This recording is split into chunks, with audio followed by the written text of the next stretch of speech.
राज्यातील शेतकऱ्यांसाठी अत्यंत मोठी आणि आनंदाची बातमी आलेली आहे। बघा, शेतकऱ्यांच्या खात्यामध्ये पीएम किसान योजनेचा 19वा हप्ता आणि नमो शेतकरी योजनेचा 6वा हप्ता जमा करण्याचे आदेश देण्यात आलेले आहेत। बघा, तुम्ही जर शेतकरी असाल तर तुमच्या खात्यामध्ये या दोन्ही योजनांचे हप्ते जमाच केले जाणार आहे। परंतु हे दोन्ही हप्ते मिळवण्यासाठी तुमच्याकडे महत्त्वपूर्ण अशी 2 कार्डे असायला पाहिजे, तरच तुम्हाला पीएम किसान योजनेचा 19वा हप्ता आणि नमो शेतकरी योजनेचा 6वा हप्ता मिळणार आहे। त्यामुळे ही 2 कागदपत्रे कोणती आहेत, सोबतच 2 कार्डे कोणती आहेत ते सुद्धा अगदी झटपट बघून घेऊयात। परंतु चॅनलवरती नवीन आला असाल तर चॅनलला लगेच सबस्क्राइब करून ठेवा। अत्यंत महत्त्वपूर्ण आणि तुमच्या कामाची माहिती तुमच्यापर्यंत अगदी सोप्या भाषेमध्ये घेऊन येत असतो। तर बघा, राज्यातील शेतकऱ्यांसाठी अत्यंत मोठी आणि आनंदाची बातमी आलेली आहे। बघा, राज्यातील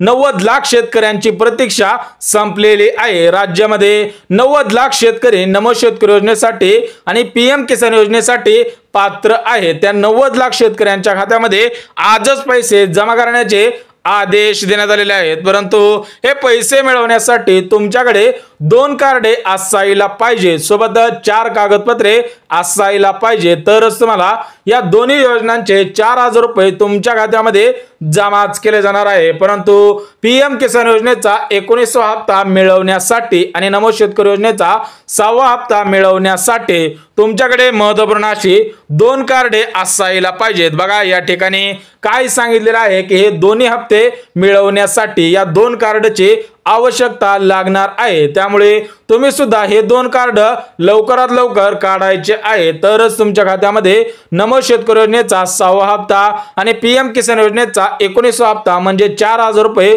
तुमच्या खात्यामध्ये जमाच केले जाणार आहे। परंतु हे 2 कार्ड कोणकोणते आहेत, सोबतच 4 कागदपत्रे कोणकोणते आहेत ते सुद्धा अगदी झटपट बघून घेऊया। तर बघा, आज मंत्रिमंडळाची बैठक झालेली होती। तर त्या बैठकीमध्ये महाराष्ट्र राज्याचे नवनिर्वाचित नवीन मुख्यमंत्री देवेंद्र फडणवीस साहेब, दुसरे उपमुख्यमंत्री एकनाथ शिंदे साहेब आणि दुसरे उपमुख्यमंत्री अजितदादा पवार यांच्यामध्ये मंत्रिमंडळाची बैठक झालेली होती। तर त्या बैठकीमध्ये या दोन्ही हप्त्यांविषयी सर्वात मोठा निर्णय घेण्यात आलेला आहे। राज्यामध्ये 36 जिल्हे आहेत, तर या 36 जिल्ह्यांपैकी 15 जिल्ह्यांमध्ये आज नमो शेतकरी योजनेचा आणि पीएम किसान योजनेचा हप्ता जमा करण्याचे आदेश देण्यात आलेला आहे। परंतु हे पैसे मिळवण्यासाठी 2 कार्डे काढायला लावलेले आहेत। त्यामुळे सर्व शेतकऱ्यांनी ही 2 कार्डे काढायची आहेत। बघा, पहिले कार्ड म्हणजे फार्मर आयडी किंवा किसान कार्ड सुद्धा म्हणू शकता। ज्या शेतकऱ्यांनी फार्मर आयडी कार्ड काढलेले आहेत त्या शेतकऱ्यांच्या खात्यामध्ये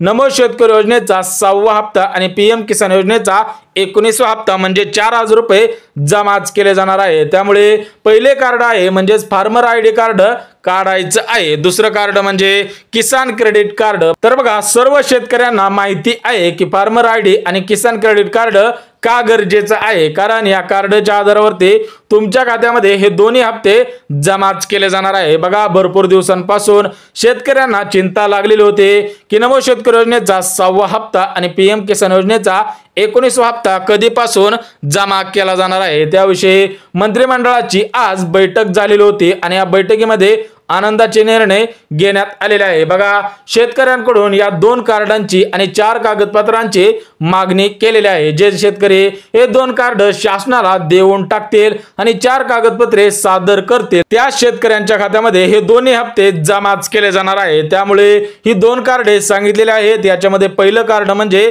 किसान कार्ड म्हणजेच फार्मर आयडी आणि दुसरं कागदपत्र म्हणजे किसान क्रेडिट कार्ड। जे शेतकरी हे 2 कागदपत्रे लवकरात लवकर काढतील त्या शेतकऱ्यांच्या खात्यामध्ये हे दोन्ही हप्ते जमाच केले जाणार आहेत। तर बघा, तुम्हाला 2 कार्ड सांगितलेले आहेत, परंतु हे दोन्ही हप्ते मिळवण्यासाठी तुमच्याकडून महत्त्वपूर्ण अशी 4 कागदपत्रे घेतली जाणार आहे। जे शेतकरी ही 4 कागदपत्रे देणार आहेत त्या शेतकऱ्यांच्या खात्यामध्ये नमो शेतकरी आणि पीएम किसान योजनेचा हप्ता सुद्धा जमाच केला जाणार आहे। बघा, 2 कार्ड होते, त्याच्यामध्ये किसान कार्ड म्हणजेच फार्मर आयडी आणि किसान क्रेडिट कार्ड सोबतच 4 कागदपत्रे कोणकोणते आहेत ते सुद्धा अगदी झटपट बघून घेऊया। तर बघा, हे दोन्ही हप्ते मिळवण्यासाठी जे पहिलं कागदपत्र आहे ते म्हणजे तुमच्याकडे 7/12 उतारा असायला पाहिजे, सोबतच 8 उतारा सुद्धा लागणार आहे। त्यामुळे जे शेतकरी 7/12 काढतील आणि 8 उतारा काढतील त्या शेतकऱ्यांच्या खात्यामध्ये हे दोन्ही हप्ते जमाच केले जाणार आहे। त्यामुळे जे पहिलं कागदपत्र आहे ते म्हणजे 7/12 उतारा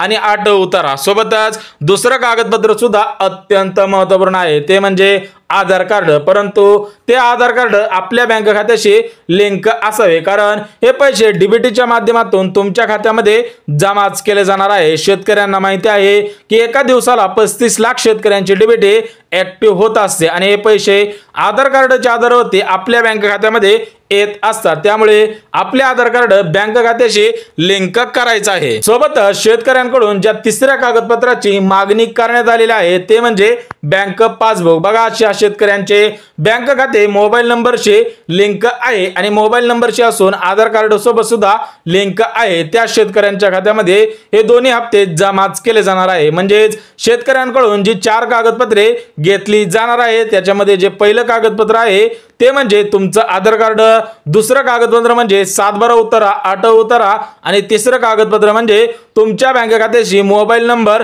लिंक आहे का आणि तुमचे आधार कार्ड बँक खात्याशी लिंक आहे का, हे 3 कागदपत्र तुम्ही सुद्धा लवकरात लवकर काढायची आहे। सोबतच चौथं कागदपत्र म्हणजे पीक पेरा उतारा आणि शपथपत्र, असे मिळून हे 4 कागदपत्रे सर्व शेतकऱ्यांनी काढायचं आहे। आता हे शपथपत्र कुठे मिळणार आहे? तुम्ही जे तहसील ऑफिस असतं त्या ठिकाणी स्टॅम्पवरती शपथपत्र सुद्धा लागणार आहे, कारण भरपूर ठिकाणी शेतकऱ्यांची फसवणूक सुद्धा केली जात आहे। त्यामुळे शेतकरी बांधवांनो, महत्त्वपूर्ण अशी 4 कागदपत्रे काढायची आहेत आणि ते 2 कार्ड सुद्धा काढायचे आहे, तरच तुमच्या खात्यामध्ये हे दोन्ही हप्ते जमाच केले जाणार आहे। बघा, राज्यातील 90 लाख शेतकऱ्यांना केंद्र सरकारकडून आवाहन करण्यात आलेले आहे की लवकरात लवकर ही 3 कामे करायची आहेत। बघा, महत्त्वपूर्ण अशा 3 अटी घातलेल्या होत्या, त्याच्यामध्ये 2 कार्ड काढायचे होते, सोबतच 4 कागदपत्रे द्यायचे होते आणि 3 कामे करायचे होते। त्याच्यापैकी 2 कार्ड सांगितलेले आहेत, सोबतच 4 कागदपत्रे सांगितलेले आहेत आणि तुम्हाला जी 3 कामे करायची आहेत ती 3 कामे सुद्धा लगेच सांगतो, जेणेकरून सर्व शेतकऱ्यांना या दोन्ही योजनांचा लाभ प्राथमिक स्वरूपामध्ये घेता येणार आहे। बघा, शेतकऱ्यांनी पहिलं काम कोणतं करायचं आहे ते सुद्धा अगदी झटपट बघतो। बघा, सर्व शेतकऱ्यांनी केवायसी करायची आहे, अन्यथा दोन्ही हप्त्यांचे पैसे येणार नाही। जे शेतकरी हे 3 कामे करणार आहेत त्या शेतकऱ्यांच्या खात्यामध्ये नमो शेतकरी योजनेचा 6वा हप्ता आणि पीएम किसान योजनेचा 19वा हप्ता जमाच केला जाणार आहे। परंतु केवायसी कशाची करायची आहे ते सुद्धा तुम्हाला झटपट सांगतो। बघा, ज्यावेळेस आपण पीएम किसान योजनेचा फॉर्म भरलेला होता, नमो शेतकरी योजनेचा फॉर्म भरलेला होता, त्या ठिकाणी आपण आपला आधार नंबर टाकलेला होता, सोबतच मोबाईल नंबर टाकलेला होता, परंतु सध्याच्या स्थितीला त्याच्यामध्ये अपडेट आलेला आहे। त्यामुळे आपला मोबाईल नंबर बरोबर आहे का, आपलं गाव बरोबर आहे का, आपली जमीन बरोबर आहे का, हे चेक करणं सुद्धा गरजेचं आहे। त्यामुळे सर्व शेतकऱ्यांनी केवायसी करणं गरजेचं आहे, तरच तुमच्या खात्यामध्ये हे पैसे जमाच केले जाणार आहे। सोबतच हे दोन्ही हप्ते मिळवण्यासाठी शेतकऱ्यांनी जे दुसरं काम करायचं आहे ते सुद्धा अत्यंत महत्त्वपूर्ण आहे। बघा, दुसरे काम म्हणजे आपले बँक खाते चालू आहे का ते सुद्धा चेक करणं गरजेचं आहे आणि त्याच्यासोबत आपले आधार कार्ड लिंक आहे का ते सुद्धा चेक करणं गरजेचं आहे, कारण सध्याच्या स्थितीला तुमचं बँक खातं चालू असेल तरच तुमच्या खात्यामध्ये या डीबीटीच्या माध्यमातून पैसे येणार आहेत, अन्यथा तुमचे खाते 0 बॅलन्स खाते असेल, सोबत तुमचे खाते बंद पडलेले असेल तर ते ट्रान्झॅक्शन पेंडिंगला पडणार आहे, त्याच्या अंतर्गत तुमच्या खात्यामध्ये हे पैसे जमाच होऊ शकणार नाही। त्यामुळे शेतकऱ्यांनी आपलं बँक खातं चालू आहे का आणि ते आधार कार्ड सोबत लिंक आहे का हे चेक करणं सुद्धा गरजेचं आहे। सोबतच हे दोन्ही हप्ते मिळवण्यासाठी शेतकऱ्यांनी जे तिसरं काम करायचं आहे ते म्हणजे लँड सीडिंग यस आहे का हे चेक करणं सुद्धा गरजेचं आहे, अन्यथा लँड सीडिंग नो असेल तर तुमच्या खात्यामध्ये हे पैसे जमाच केले जाणार नाही। त्यामुळे शेतकऱ्यांनी लँड सीडिंग यस करणं गरजेचं आहे। परंतु लँड सीडिंग यस म्हणजे काय हा शेतकऱ्यांचा प्रश्न होता। बघा, लँड म्हणजे आपली शेत जमीन, सीडिंग म्हणजे आपली जमीन आपल्या मॅपवरती दाखवत आहे का हे चेक करणं सुद्धा गरजेचं आहे। त्यामुळे पीएम किसान योजनेचा फॉर्म भरताना तुम्हाला लँड सीडिंग यस करायचं होतं, परंतु काही कारणास्तव बऱ्याच शेतकऱ्यांनी लँड सीडिंग नो केलेलं होतं, त्यामुळे त्यांच्या खात्यामध्ये नमो शेतकरी योजनेचा 5वा हप्ता अजून आलेला नाही आणि त्यांना 6वा हप्ता सुद्धा येणार देणार नाही, त्यामुळे लँड सीडिंग यस करणं गरजेचं आहे, तरच तुमच्या खात्यामध्ये हे दोन्ही हप्ते जमाच केले जाणार आहे। सोबतच नमो शेतकरी योजनेचा 6वा हप्ता आणि पीएम किसान योजनेचा 19वा हप्ता मिळवण्यासाठी 5 बँकांना प्राधान्य सुद्धा देण्यात आलेलं आहे। जर तुम्ही शेतकरी असाल आणि तुमचं बँक खातं या 5 बँकांपैकी असेल तर तुमच्या खात्यामध्ये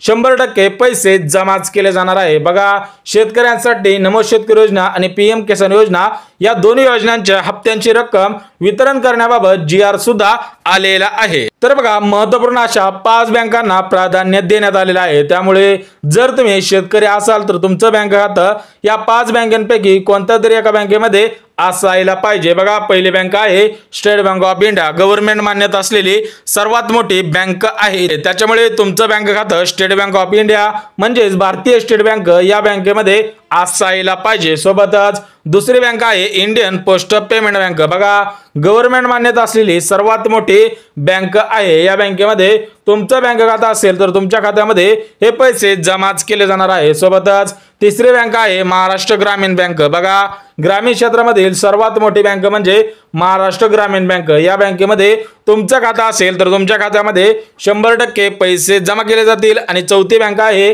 ICICI बँक। बघा, ज्या शेतकऱ्यांचं बँक खातं ICICI बँकेमध्ये असेल तर त्यांच्या खात्यामध्ये हे पैसे जमाच केले जाणार आहे। आणि शेवटची बँक आहे HDFC बँक। सोबतच बँक ऑफ महाराष्ट्र असेल किंवा IDFC बँक असेल या बँकांना सुद्धा प्राधान्य देण्यात आलेलं आहे। त्यामुळे जर तुम्ही शेतकरी असाल तर तुम्ही सुद्धा महत्त्वपूर्ण अशी 2 कार्डे काढायची आहेत, सोबतच 3 कामे करायची आहेत आणि 4 कागदपत्रे काढायची आहेत, तरच तुमच्या खात्यामध्ये 4000 रुपये जमाच केले जाणार आहेत। बघा शेतकरी बांधवांनो, सर्व माहिती अगदी मुद्देसूद पद्धतीने दिलेली आहे, त्याच्यामुळे जर व्हिडिओ आवडला तर व्हिडिओला लाईक करा, चॅनलवरती नवीन आला असाल तर चॅनलला सबस्क्राइब करा आणि गरज आहे त्यांच्यापर्यंत सुद्धा नक्की शेअर करा। तर चला भेटूयात उद्याच्या नवीन व्हिडिओमध्ये, तोपर्यंत सर्वांना जय महाराष्ट्र।